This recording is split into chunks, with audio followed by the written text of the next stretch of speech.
அண்ணாமலை கட்சியை விட்டு போல ஒண்ணும் போல இதே பிஜேபி தான் இருக்காரு. 100 அண்ணாமலை வந்தாலும் சரி, 100 அமித்ஷா வந்தாலும் சரி, 100 மோடி வந்தாலும் சரி, திமுகவை அழிக்க இயலாது. திமுக கடைசி தொண்டை இருக்கிறவர்களே திமுகவை அழிக்காது. தீகார் ஜெயில எல்லாம் ஜெயில எல்லாம் வச்சாச்சு, பெயிண்ட் எல்லாம் வச்சாச்சு.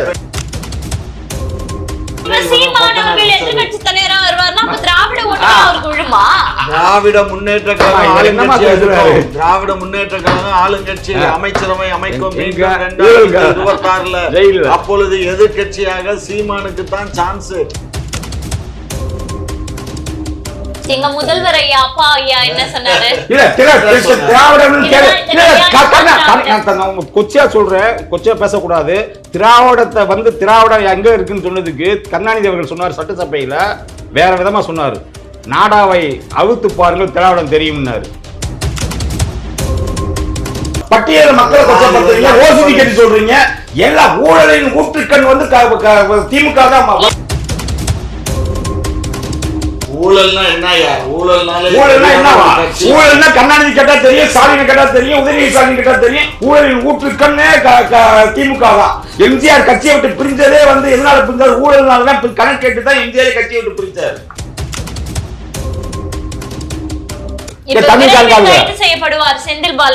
செந்தில் பாலாஜி, மு.க. ஸ்டாலின் அவர்கள், உதயநிதி ஸ்டாலின் அவர்கள், சபரிசன் அவர்கள் மற்றும் குடும்பத்தில் உள்ள மற்றும் சோன்சோ அவர்கள் அனைவரும் கைது செய்யப்படுவார்கள்.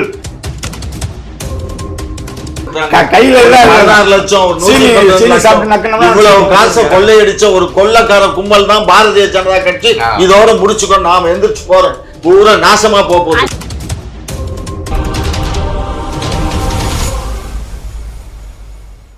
அண்ணாமலை அவர்களை பதவியில இருந்து, இந்த மாநில தலைவர் பதவியில இருந்து எடுத்துட்டாங்கன்னு வச்சுக்கோங்களேன். அப்ப அந்த இடத்துல வந்து சும்மா ஃபைல்ஸ் வெளியிடுறேன், இந்த அமைச்சரை காட்டி கொடுக்கறது, அந்த அமைச்சரை காட்டி கொடுக்க, உங்களுக்கு குடைச்சல் கொடுத்துக்கிட்டே இருந்தார்ல. இப்ப அவர் இல்லன்றதால அவர் என்ன செய்வாரு? நாங்க இருக்கிறதுக்கு இருக்கோம். அவர் வெளியில இருந்து கட்சியை விட்டு போயிட்டாரா என்ன? அண்ணாமலை கட்சியை விட்டு போல ஒண்ணும் போல இதே பிஜேபி தான் இருக்காரு. 100 அண்ணாமலை வந்தாலும் சரி, 100 அமித்ஷா வந்தாலும் சரி, 100 மோடி வந்தாலும் சரி, திமுகவை அழிக்க இயலாது. திமுக கடைசி தொண்டை இருக்கிறவர்களே திமுகவை அழிக்காது. தீகார் ஜெயில எல்லாம் ஜெயில எல்லாம் வச்சாச்சு, பெயிண்ட் எல்லாம் வச்சாச்சு, பெயிண்ட் அடிச்சு வச்சாங்க, மயிர் அடிச்சு வச்சாங்க. நீங்க கொச்சையா பேசாதீங்க.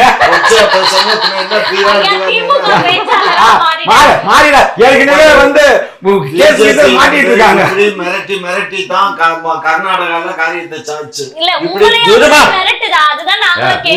இப்படி மிரட்டி தான் கர்நாடகால ஆட்சியை பிடிச்சாங்க. மகாராஷ்டிரால இதே மாதிரி மிரட்டி மகாராஷ்டிரால ஆட்சியை பிடிச்சு கட்சியை உடைச்சு ஆட்சிக்கு வந்தாங்க. இப்ப வந்து சிதறுண்டு போய் கிடக்க அதிமுகவை எடுத்து இன்னைக்கு நீங்க 2 பேரும் ஒருத்தர் சும தாங்காம கீழே விழுந்து நாரி நரம்பு போக போறீங்க.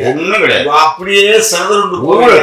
இன்னைக்கு இருக்க அரசியல்ல திரு சீமான் அவர்கள் எதிர்கட்சி தலைவர் வரிசையில வந்து உட்கார போறாரு. என்ன பண்ண போறீங்க? ஐயோ, எதிர்கட்சி அனைத்து இந்திய அண்ணா திராவிட முன்னேற்ற கழகம், பாரதிய ஜனதா எதிர்கட்சிக்கு கூட லாய்க்கு இல்ல. எதிர்கட்சி ஏன்னா அவங்க தான் இன்னைக்கு 3வது பெரிய கட்சி. நல்லா புரிஞ்சுக்கோங்க. யாரு மூணாவது? யாரு பெரிய கட்சி? மூணாவது பெரிய கட்சி. எதுக்கு விஜய் இல்லாததால பெரிய கட்சி? நீங்க அந்த மாவட்டத்தில் ஒவ்வொரு மாவட்டத்திலும் கொத்து கொத்தா எல்லாருமே போயிட்டாங்க. சீமானை விட்டு வெளியேறிட்டாங்க. கொத்து கொத்தா திராவிட முன்னேற்ற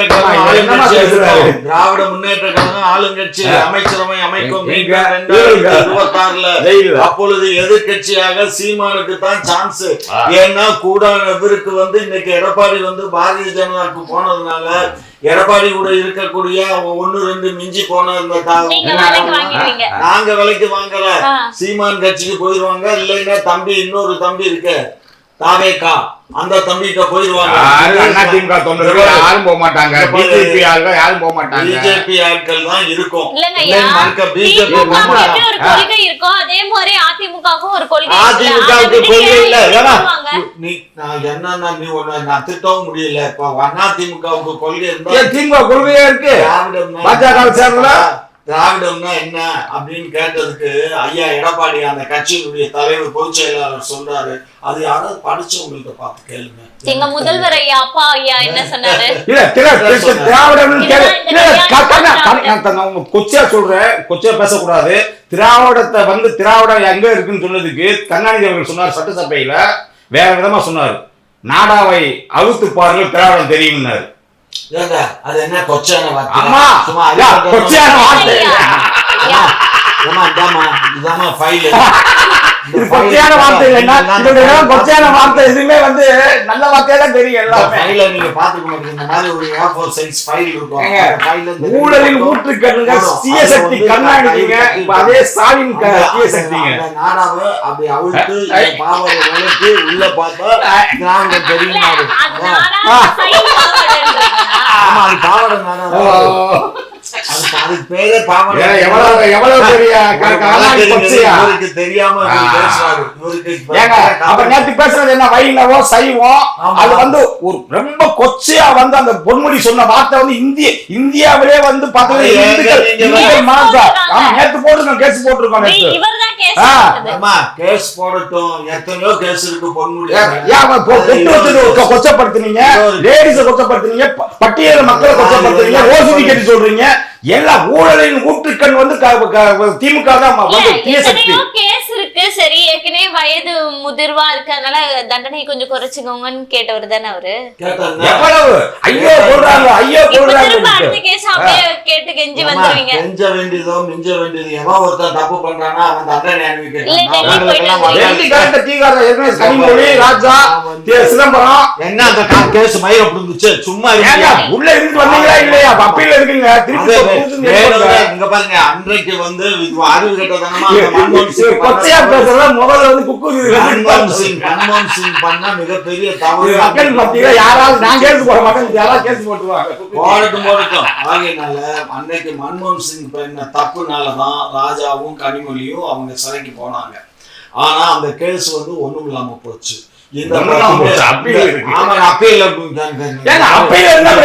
போயிட்டதுனால நான் உன்னை திட்ட முடியல. பேசாம இவன் அடுத்த ஆள் வந்து பின்னி எடுத்திருப்பேன். ஆமா நாங்கெல்லாம் ஜெயில பார்த்தது இல்ல. எங்களுக்கு தான் ஜெயில கட்டி போட்டுருக்காங்க. ஜெயில என்ன பெருசு, எங்களுக்கு தான் கட்டி வச்சிருக்கான். ஆகையினால அனைத்து இந்திய அண்ணா திராவிட முன்னேற்ற கழகமும் பாரதிய ஜனதா கட்சியும் கூட்டணி சேர்ந்தது நான் உண்மையிலேயே வரவேற்கிறேன். நாசமா போறதுக்கு அந்த நல்வழிக்கு வழிவிட்ட திரு மோகன்தாஸ் போன்ற தொண்டர்களுக்கும் தலைவர்களுக்கும் என்னுடைய வாழ்த்தை சொல்றேன். எவ்வளவு சீக்கிரமா அதான் நான் சீக்கிரமா நான் பார்க்கணும், ரசிக்கணும். சரி, இப்போ வந்து இந்த 9 மாதத்துக்குள்ள எல்லாருமே திகார் ஜெயில் போயிடுவாங்கன்னு ஐயா வேற பகிரங்கமா சொல்றாரு. இது நீங்க எப்படி பாக்குறீங்க? இந்த டாஸ்மாக் ஊழல்ல பாத்தீங்கன்னா எல்லா வீடியோல இருந்து எல்லாம் டெலிபோன்ல எடுத்து வந்து எதுக்கு சபரிசன் அங்க ஓடுறாங்க எல்லாம், எல்லாமே ஓடிட்டு இருக்காங்க, பயந்துட்டு இருக்காங்க. இன்னைக்கு அதிமுக போகக்கூடாது, திராவிடம் பாஜக சேரக்கூடாது, யாருக்கு பயம்? உங்களுக்கு நீங்க சொல்றீங்கல்ல போனா ஒண்ணும் இல்லாம போகும்ட்டு, அப்படியே பயப்படுறீங்க. ஏன் பயப்படுறீங்க? யார் சொன்னாங்க பயம்? நேற்று போய் டிவி டிபேட்ல பூரா வந்து பாத்தீங்கன்னா உட்கார்ந்துக்கிட்டு எல்லா திமுக காரங்க கூட்டணியில உள்ள நீங்க திராவிட கட்சி எப்படி பிஜேபி கூட போறீங்க? பிஜேபி நீங்க போகாம இருந்தீங்கன்னா எங்களுக்கு நல்லா இருந்திருக்கும், நீங்க தனித்தியா இருந்திருக்கலாம் அப்படின்னு சொல்லிட்டாங்க, சொல்லிட்டு இருக்காங்க. நான் போனதை நான் வரவேற்கிறேன், நீங்க வரவேற்பீங்க, வாழ்த்துறேன், வரவேற்கிறேன். நீங்க நாசமா போறதுக்கு நாள் குறிச்சிட்டீங்க. இங்க பாரு, இது வந்து இப்படியே சொல்லி சொல்லி சொல்லி சொல்லி மோடியினுடைய வேலையே என்ன தெரியுமா? இந்த மோடி மஸ்தான் வேலை பாக்குறதா மோடிக்கே வேலை. ஒரு தேசத்தினுடைய பிரதமர், மதிப்புக்கு மரியாதைக்கு உள்துறை அமைச்சர் மோடிஜி, இவங்க எல்லாம் வந்து மற்ற அரசியல் கட்சியில நெருக்கடி கொடுத்து ஏற்கனவே பல மாநிலங்களை நாசக்காடு பண்றதும் இல்லாம இப்ப தமிழகத்தை நாசக்காடு பண்றதுக்கு வந்துட்டு இருக்காங்க. இவங்க எப்படி வந்தாலும் சரி அந்த நாசகார சதிகளை நாங்க முறியடிப்போம். நீதிமன்றங்கிறது இருக்கு, நீதி இன்னும் செத்து போகல, நீதி இருக்கு. நீதிமன்றத்திலயாவது கொஞ்சம் நேர்மையா இருங்க. நீதிபதி இவங்க பாத்தீங்கன்னா நீதிமன்றத்துல வந்து ஏன் பயந்து வேற ஸ்டேட்டுக்கு மாத்தணும் இந்த கேஸை, டாஸ்மாக் கேஸை வேற ஸ்டேட்டுக்கு மாத்தணும் சுப்ரீம் கோர்ட்ல போய் உச்ச நீதிமன்றம் மனு தாக்கல் பண்றாங்க. சுப்ரீம் கோர்ட் வந்து ஒரே பொட்டு, நீ அங்கெல்லாம் போகாத அங்கேயே போய் நடத்துறான்றாங்க. இல்ல இந்த ஜட்ஜி வேணாம், முதல் 2 ஜட்ஜி இருந்தாங்க அவங்க மாறிட்டாங்க, இன்னொரு 2 ஜட்ஜில உட்காடுறாங்க, அவங்ககிட்ட வந்துட்டு உட்காந்துட்டு அந்த ஜட்ஜி வேணாம் வேற ஜட்ஜி மாத்திர வேற மாநிலத்துக்கு. எதுக்கு நீங்க பயப்படுறீங்க? மணியில பயந்தா கணம் இருந்துச்சுன்னா மணியில இது கணம் இல்லாம ஏன் பயப்படுறீங்க? அப்ப வந்து நீங்க ஊழல் பண்ணிருக்கீங்க தானே அர்த்தம், வேற ஸ்டேட்டுக்கு நீங்க போறதுனால. அப்ப பண்ணாம இருந்தா ஏன் வேற ஜட்ஜை மாத்தணும்னு சொல்றீங்க நீங்க? ஊழல்னா என்னயா? ஊழல்னா என்னவா? ஊழல்னா கருணாநிதி கேட்டா தெரியும், ஸ்டாலின் கேட்டா தெரியும், உதயநிதி ஸ்டாலின் கேட்டா தெரியும். ஊழலின் ஊற்றுக்கண்ணே திமுக தான். எம்ஜிஆர் கட்சியை விட்டு பிரிஞ்சதே வந்து எதனால பிரிஞ்சாரு? ஊழல்னால கணக்கு கேட்டு தான் எம்ஜிஆர் கட்சியை விட்டு பிரிஞ்சாரு. எம்ஜிஆர் எது கட்சி விட்டு போனாங்க? ஊழலில் ஊற்றுக்க தீய சக்தி நாங்க சொல்லிட்டு இருக்கோம் கருணாநிதி. ஆனா இமாலய ஊழல் பண்றதுல வந்து சயின்டிபிக்கா ஊழல் பண்ற திமுக காரங்க மாதிரி யாரும் பண்ண, பாலத்திலையும் சரி எல்லாத்திலையும் சரி. பாலம் வரைஞ்சி கொடுப்பீங்கல்ல, பாலம் வரைஞ்சி பாலம் கட்டியாச்சு அப்படின்னு, அதனால நிதி கொடுக்க மாட்டாங்கன்னு கூட கேள்விப்பட்டோம் ஐயா. இந்த விஷயம் ஐயா சொன்னது நீங்க பாத்தீங்கன்னா அப்பா வீட்டு சொத்து மோடிஜியும் அமித்ஷா கொடுக்க முடியாது. அட போமா, நான் இங்க பார்த்துட்டே இரு. இப்ப இன்னைக்கு இல்லைனால் என்னைக்காவது ஒரு நாள் எங்களுடைய ஆட்சி வரும். இந்தியா கூட்டணி ஆட்சி அமைக்கும். கூட்டணி ஆட்சி அமைக்கும் போது இன்றைக்கு இப்ப வாய்ச்சவடால் பேசுகின்ற திரு தம்பியை போன்றவர்கள் எல்லாம் எங்க போய் இருப்பாங்கிறது நான் சொல்ல. ராகுல் காந்தியே உங்க ஸ்டாலின் வந்து போனாலும் சகோதரன் இன்னைக்கு மதிக்கல. நீ எல்லாமே கூப்பிடுறீங்க, ஏன் மதிக்க? ஏன் வந்து இந்த கூட்டிட்டு வர்றது? இப்ப மீட்டிங் ஏன் கூப்பிடல? இந்த ராகுல் காந்தியை கூப்பிடல, எல்லாமே கூப்பிடுறீங்களா இல்லையா? ஏன் கூப்பிடல? அது வந்து வடநாட்டு பக்கம் ஓட்டெல்லாம் போயிடும். இப்ப மும்மொழி கொள்கைன்னா அங்கெல்லாம் மும்மொழி கொள்கை இருக்கு. எல்லா வச்சுக்கவங்களும் மும்மொழி வந்து சிபிஎஸ்சி பள்ளிக்கூடம் கூட உங்க மந்திரி தான் வச்சிருக்காங்க. உங்க மந்திரி வீட்டு பிள்ளைகளை ஹிந்தி படிக்க கூடாது, ஹிந்தி வந்து படிக்கணும்னு சொல்றீங்க. எங்க மாதிரி ஏழை வீட்டு பிள்ளைகளை ஹிந்தி படிக்க கூடாதுன்றீங்க. இதெல்லாம் மக்கள் சார், மக்கள் பார்த்துக்கிட்டே இருக்காங்க. ஊழல்.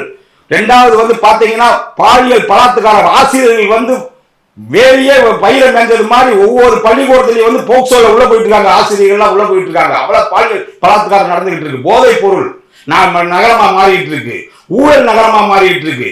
என்னதான் உங்களுக்கு வந்து தமிழ்நாட்டை வந்து நீங்க என்ன விலைவாசி அதிகமாயிடுச்சு. ஃபுல்லா பாத்தீங்கன்னா பஸ் கட்டணம், மின்சார கட்டணம், பால் கட்டணம், சொத்து வரி, விலைவாசி திமுக உயர்ந்துச்சு ஃபுல்லா. இங்க எதுவுமே நல்ல திட்டங்களே காணோம். ஏன்னா விலைவாசி உயர்வுக்கு ஒன்றிய அரசு தான் காரணம். மாநில அரசு பால் விலை வந்து உயர்த்தது யாரு? பால் விலை கட்டணம் உயர்த்தது யாரு? சொத்து வரி உயர்த்தது யாரு? மின் கட்டணம் உயர்த்தது யாரு? நாங்க வந்தா கேஸுக்கு வந்து 100 ரூபா கொடுப்போம் அப்படின்னு சொல்லிட்டு இப்ப கேஸுக்கு 100 ரூபா வந்து மானியம் எவ்வளவு? 500 தேர்தல் அறிக்கை போடுறீங்க, மானியம் போறீங்களா? 500 தேர்தல் அறிக்கை கொடுத்தீங்க.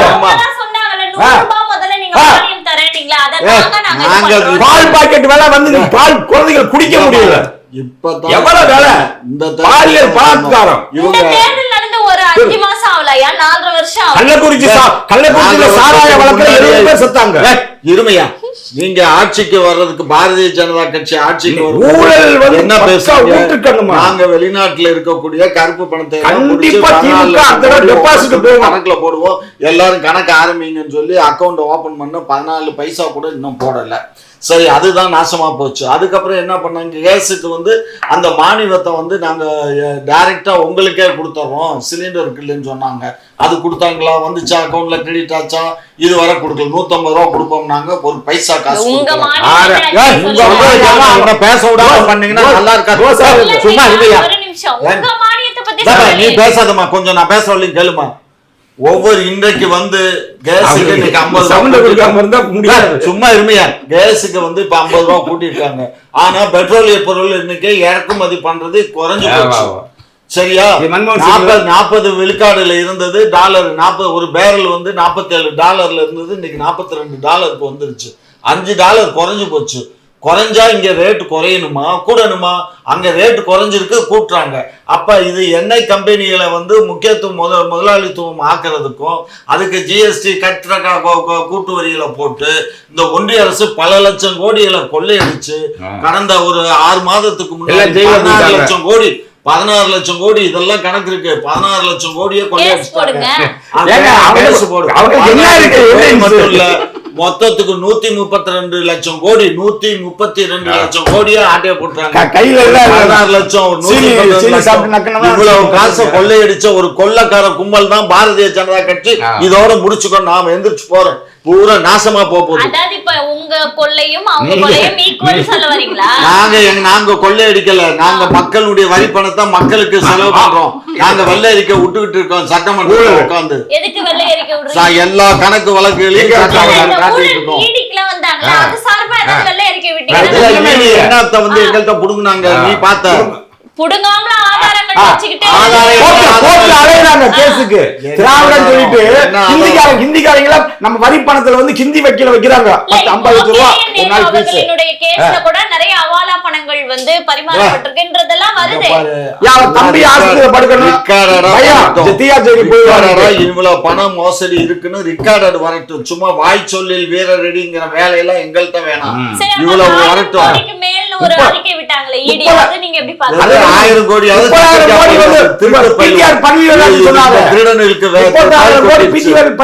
சொன்னாரு. அதுக்கு என்ன கணக்கு வச்சிருக்கீங்க? கணக்குல வராத பணம். ஒரு மிகப்பெரிய கேள்வி இருக்கு, மக்களின் கேள்வியா என்ன பார்க்கப்படுதுன்னா, 100 கோடி ஊழலுக்கே வந்து பாத்தீங்கன்னா டெல்லியினுடைய முதல்வர் வந்து கைது செய்யப்பட்டார். 1000 கோடி ஊழல் நடந்திருக்கு, கைது நடவடிக்கை எடுக்க தாமதிப்பதற்கு ஏன்? கோர்ட்டில் வழக்கு நிலுவை உள்ளது. உடனே இவங்க என்ன செய்வாங்க தெரியுமா? ஏதாவது செந்தில் பாலாஜி கோர்ட்டுக்கு போயிருவாங்க. இப்ப வந்து கோர்ட்ல வந்து எல்லா எவிடன்ஸ் எடுத்து கைது பண்றதுக்கு ரெடியான ஒண்ணு என்ன செஞ்சாங்க, கோர்ட்டுக்கு போயிட்டாங்க. கோர்ட்டுக்கு போயிட்டு உமன்ஸ் ஹராஸ் பண்றாங்க, 60 மணி நேரங்கள் உள்ள வச்சிருக்காங்க, தேவையில்லாத வந்து உள்ளுக்குள்ள இருக்கிற இதெல்லாம் எடுத்துட்டு போயிட்டாங்க, செல்போன்ல இருந்தா பறிச்சுட்டு போயிட்டாங்க. அதனால வந்து இதை வந்து விசாரிக்க கூடாது, இடி விசாரிக்க கூடாது. இந்த மாதிரிலாம் கேஸ் போறனால கேஸ் பெண்டிங்கா இருக்கு. இப்ப 15ஆம் தேதி 14ஆம் தேதி பாருங்க, சுப்ரீம் கோர்ட்ல இருந்து ஒரு வடநாட்டுக்காரங்க வைக்கல் தமிழ் சொல்லிருந்தவங்க வந்து ஹிந்திக்காரங்களை வச்சு நம்ம வரி பணத்தை எல்லாம் வந்து ஒரு நாளைக்கு 50 லட்சம் ரூபாய் ஃபீஸை கொடுத்துட்டு வந்து நிப்பாட்டுறாங்க. தமிழ்ல வக்கீலே கிடையாதா? பிராமண எதிர்ப்புன்னு சொல்றாங்க, பூரா வந்து சலானத்தை சொல்றாங்க. யாரு வந்து அட்வொகேட் ஜெனரல்? யாரு? ஒரு பிராமணன் தான் அட்வொகேட் ஜெனரல்.